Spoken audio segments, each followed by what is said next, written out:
vai ter um negacionismo, que a gente poderia dizer assim, em baixas doses, ele simplesmente é uma forma de crítica. É uma forma de dizer assim, gente, será mesmo que temos que olhar para a natureza como se fosse assim, matéria-prima para ser destruída até o fim? Não, porque tem alguma coisa errada, né, no sistema, né? Será que a gente tem que pensar o homem? Será que a gente tem que pensar os nossos processos de representação política desse jeito? Será que os universais que estão postos aí para organizar a nossa razão, o nosso laço social, eles não são questionáveis? Eles são questionáveis, sim. E já vimos, né, que é parte da ciência, o quê? A negação. A dúvida é um tipo de negação. Mas ela pode se extrapolar, né? Ela pode gerar um estado assim de insatisfação não nomeada, de insatisfação sem alternativa, do tipo, bom, sabemos que essa forma de trabalhar está acabando com a gente, não dorme, faz a gente sofrer, cria problemas em saúde mental epidêmicos, tá óbvio. Mas qual é a alternativa?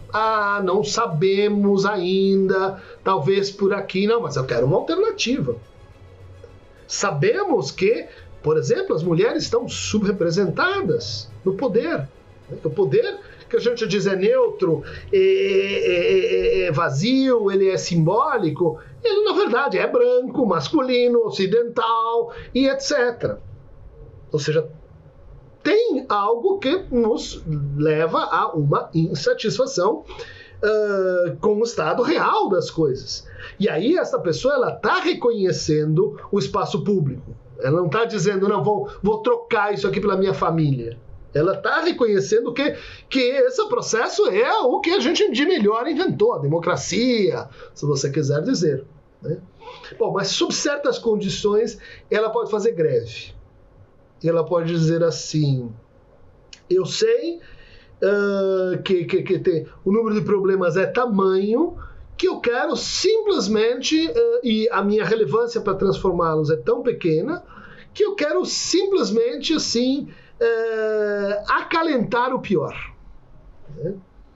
E aí a gente vai ter o que a gente poderia chamar assim de negacionismo instrumental. Né? Muitas pesquisas que vão estudar, por exemplo, o encontro dos terraplanistas. Aconteceu um encontro, até fiz uma matéria para uma equipe assim, de jornalistas amadores, mas está aí no YouTube, sobre o encontro, acho que foi em São Paulo, de terraplanistas. E eles foram entrevistando, entrevista 1 e tal, até que vai ficando claro que, assim, tem alguns que acreditam, mas no fundo eu não acredito que a Terra é plana. Mas eu acredito que está tudo errado. E que a gente falando que a Terra é plana, a gente vai criar tamanha confusão que daí vão ver que está errado e vão tomar alguma providência. Então, uma coisa envolve um processo chamado crença interpassiva, né? Que é assim, eu não acredito em Papai Noel, mas eu faço a árvore os presentes porque as crianças precisam acreditar. Né? Então, reverte isso para... Eu sei muito bem que a Terra é redonda, mas nesse momento, vamos dizer que ela é chata, porque isso vai produzir um endereçamento da minha insatisfação. Isso vai produzir confusão, isso vai produzir o quê? Pessoas que vão se interessar por mim. Inclusive, a prova é os tais jornalistas que foram no encontro do terraplanista e disseram, mas o que está acontecendo? Por que vocês dizem uma coisa tão, assim, diferente? Então aí a gente está às voltas com uma, vamos dizer assim, uma maneira mais complexa, né, de alguém pedir para ser reconhecido e participar do jogo. Né? Me convença que o homem chegou ao outro lado da Lua. Você me convença. O que a pessoa está pedindo? Fale comigo, respeite meus valores, leve em conta como eu penso. Eu sou alguém importante, você precisa me convencer. Né? É um pouco assim uma barganha. Né? Me seduza ou então eu vou botar na terra plana.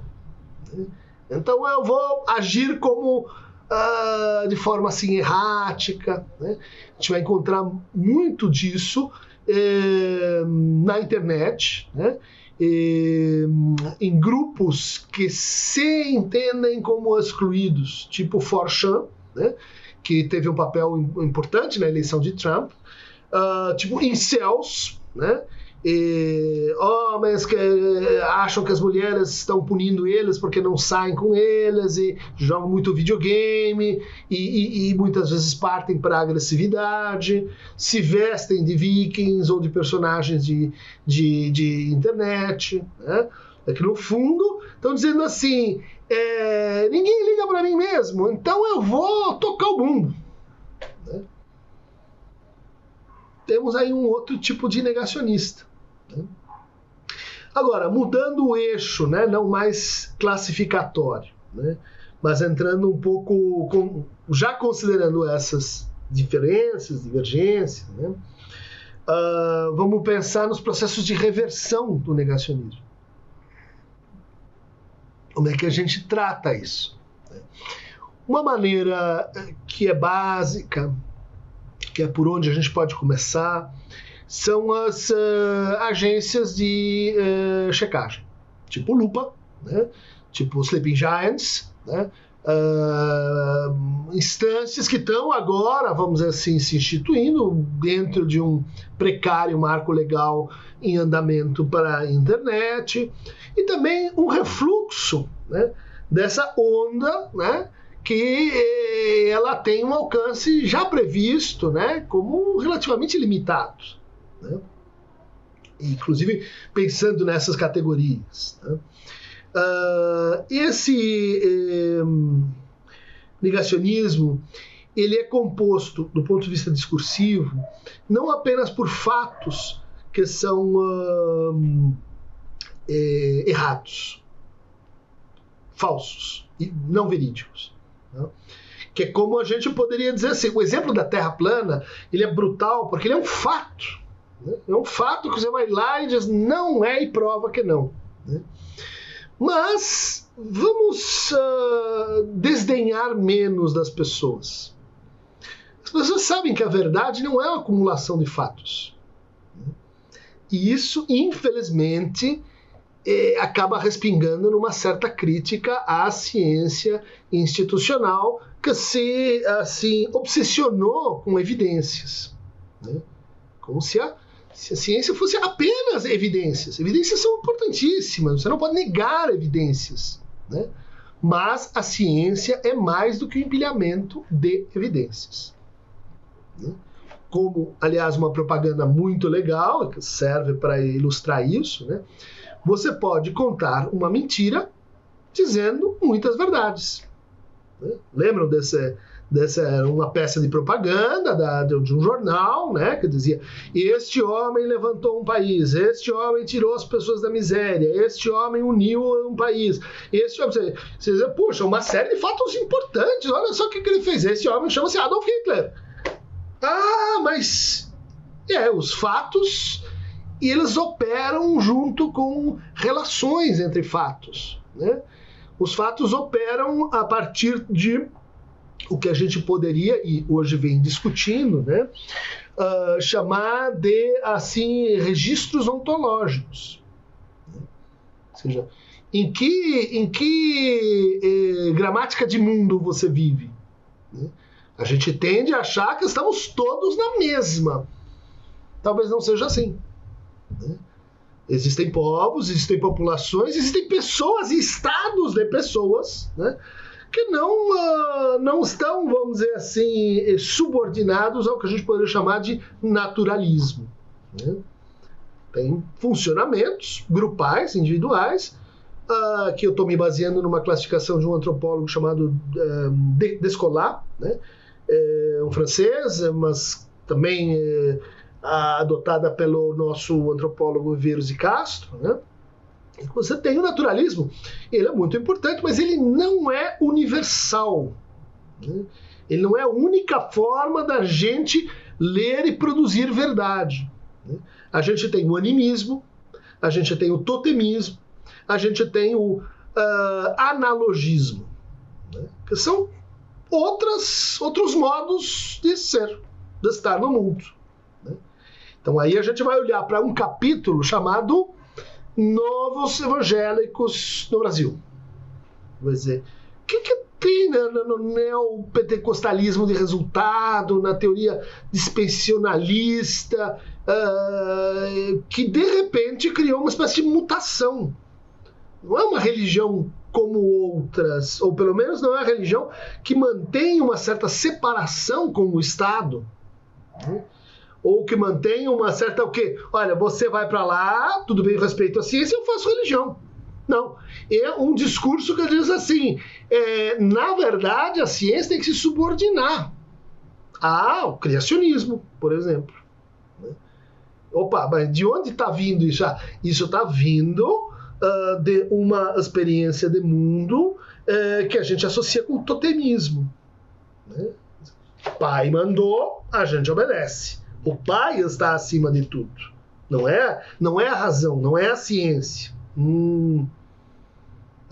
E como é que eu faço para então, quer dizer, eu vou pôr na marra o naturalismo em cima do totemismo, ou do animismo, ou do relacionalismo, do analogismo, né? Veja, o analogismo é uma forma de estar no mundo que a gente pode associar com o pensamento assim da Idade Média, né?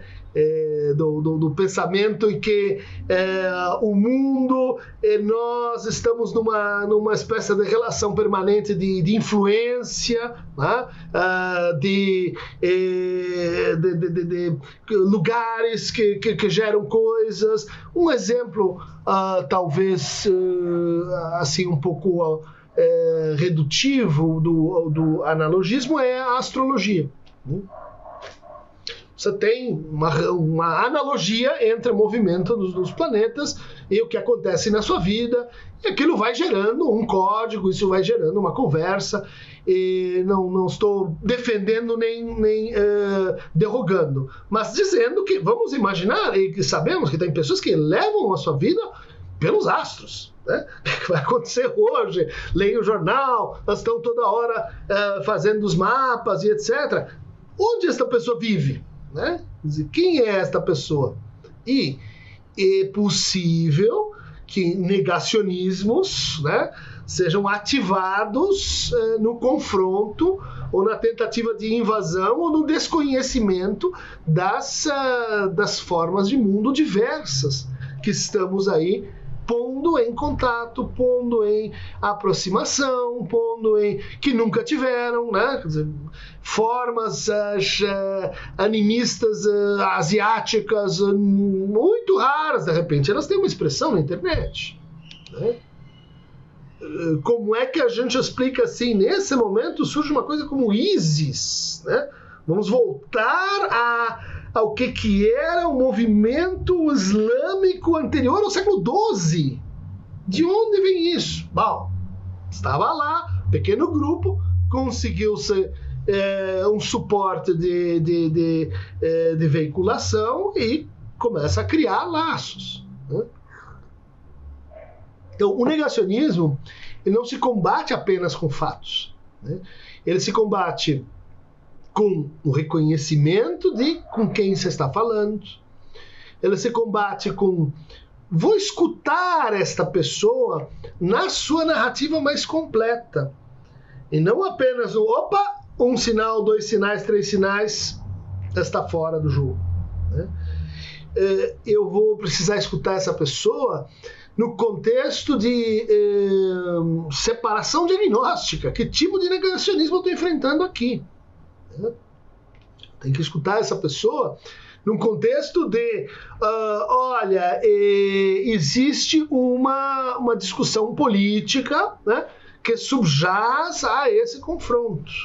Como é que a gente pode então nomear as diferentes racionalidades, né, para que elas possam, então, ser reconhecidas, incluídas, e aí a gente superar essas formas, vamos dizer assim, patológicas, né, da negação. Isso pode ser feito, mas isso vai envolver um processo de inclusão social, né, de escuta da diferença que a gente negou durante muito tempo, né?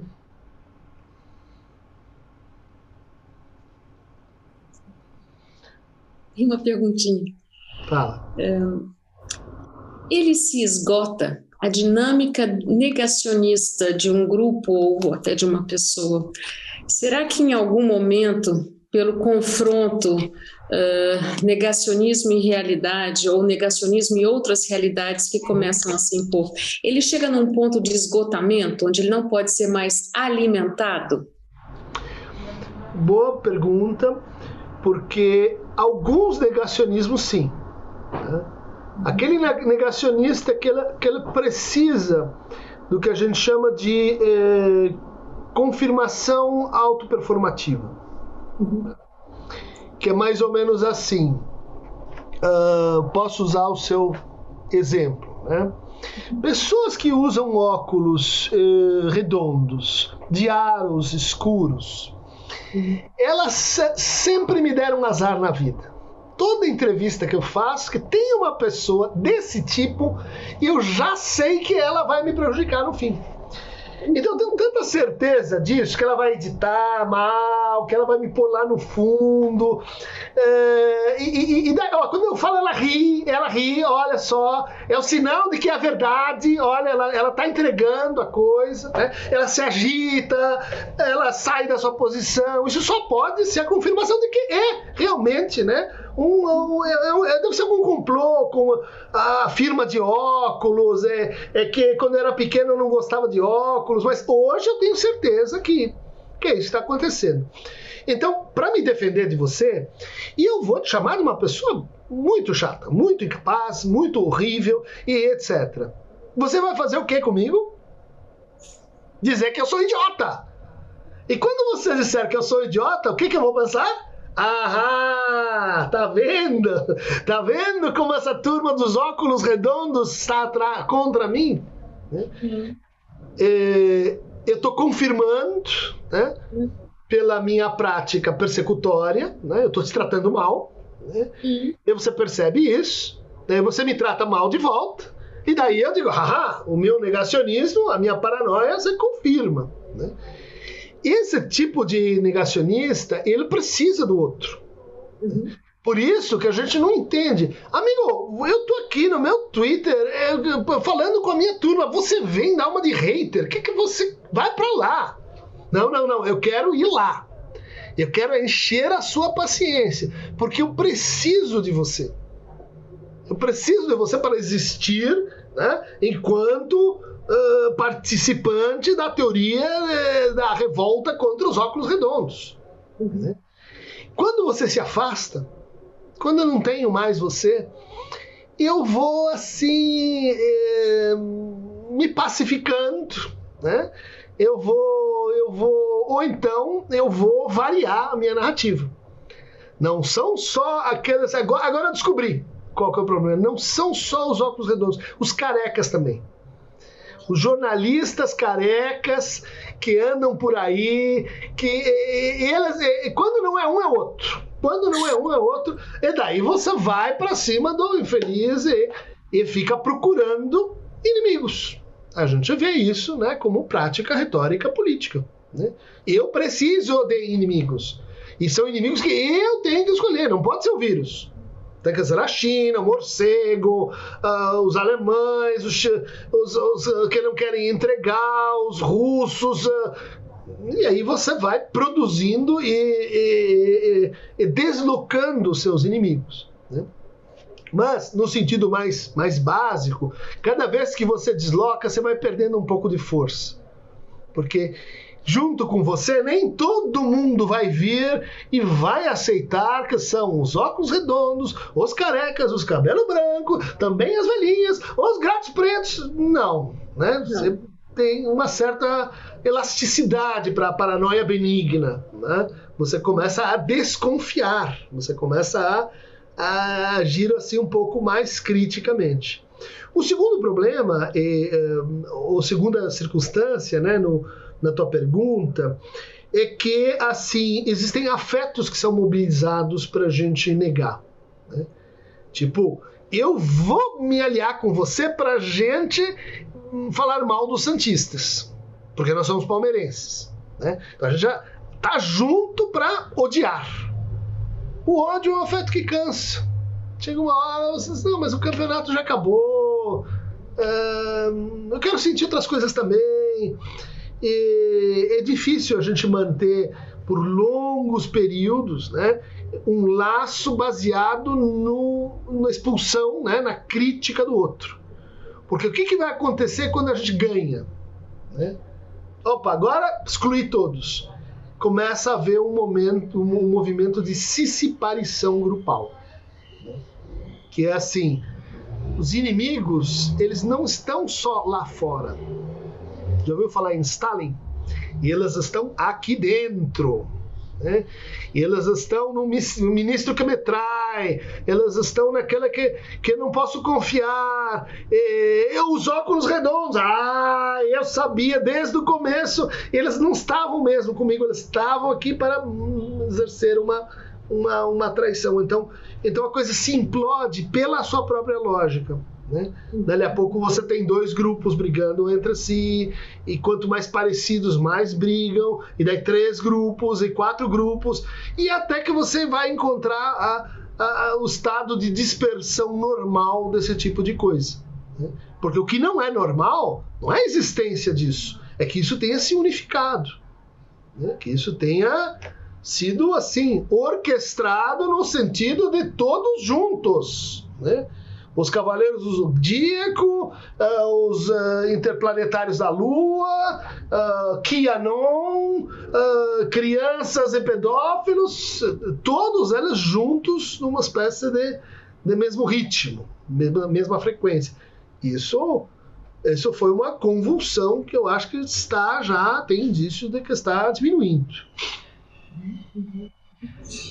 Porque assim, eu vejo o nosso país extremamente complexo, porque não só por ser imenso, é um continente, mas é um país multicultural, plurirreligioso ou ateu, completamente diverso. O senhor falou ainda há pouco em inclusão como um grande, não só caminho de combate, mas um caminho realmente de dignidade, de cidadania. Isso tudo ainda, para mim, me dá a ideia de uma orquestra sem regência e, portanto, ainda um terreno muito fértil para todos os tipos de negacionismos possíveis. O senhor teria algum alento para me dar alguma coisa? Olha, eu vou dizer que essa história de regência da Führer é complicada, porque a gente fica... Eu sei que você não quis dizer isso, mas é a nossa tendência, né, de que se a gente tivesse uma referência, né, popular, politicamente convergente, pacificadora, isso não estaria acontecendo. Concordo contigo, né? O problema dos populismos negacionistas é que eles usam esse lugar simbólico para aumentar a fratura social, aumentar a desigualdade, aumentar o conflito, né? Quer dizer, criar guerra para vender armas, né? Mas o lugar de uma liderança simbólica é efetivamente importante e pacificador, né? O que é mais difícil, acho que no caso brasileiro, é que a gente gasta demais esse lugar e confia de menos naquilo que seria as instituições, os processos, as políticas de Estado, não de governo, as políticas de Estado, né? Que vai sobreviver, deveria sobreviver ao que este puxa para cá, o outro puxa para lá, ao espaço público, né? A inclusão no debate público. A gente já tem uma diversidade que ela ficou adormecida no seu potencial de violência, de convulsão social, não de violência, porque a violência estava lá, né? Mas lá, né? Ela cruza para cá, ela não se traduziu, no fundo, como um sintoma da nossa desigualdade. Ela virou um sintoma de pessoas ruins que estão morando lá, ou pessoas que têm essa ou aquela complexão, né?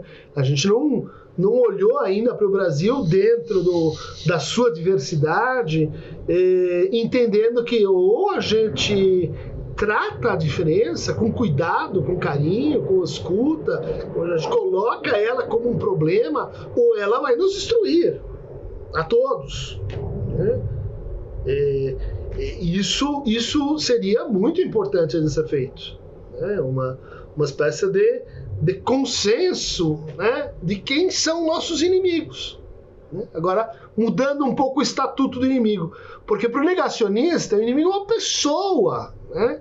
O inimigo não é a desigualdade social, o vírus, né? É o problema real. Você transforma o problema real num problema imaginário, de briga entre que você acha e o que eu acho, né? O vírus não está nem aí para o que você acha e o que eu acho. Você tem que olhar para ele e enfrentá-lo. Essa é a atitude da ciência, né? Outras formas de mundo não vão ter a mesma atitude, mas tudo bem. Estas formas podem se compor, né? Podem ser reconhecidas na sua diferença, inclusive, né? nas suas tensões, mas é possível a gente se reunir em torno de problemas reais. Isso dá para ser feito, mas tem que reduzir um tanto, né, de negacionismo.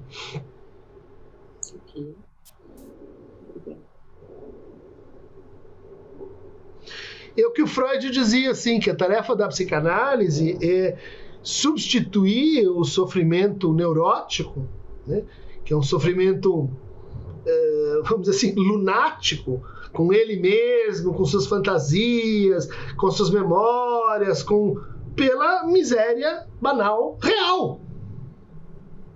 Então, não é que nós vamos do estado de sofrimento para o mundo das luzes. Nós vamos simplesmente reduzir, né, o coeficiente de autoconflito, de conflito improdutivo, de conflito baseado em negações de você, dos seus próprios desejos, por conflito real. Conflito real está lá, é a miséria, né, é a fome, é a desigualdade. Professor, muito, eu estou tão impactada e tão feliz por essa fala, por esses pensamentos tão próximos da nossa realidade, enfim, tão próximos do ser humano.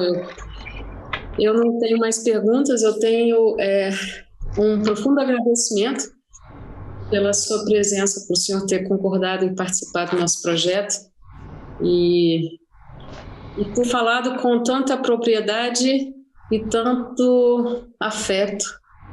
Ah, sim, eu me envolvo nessa coisa. Isso foi ótimo, muito... Adriana, foi ótimo, Marcos. Muito boa. Muito bom tema, muito bom projeto. Tamo junto. Olá, tudo bem? Espero que tenham gostado da entrevista. E na semana que vem teremos mais um tema abordado por um de nossos entrevistados. Aguardo vocês.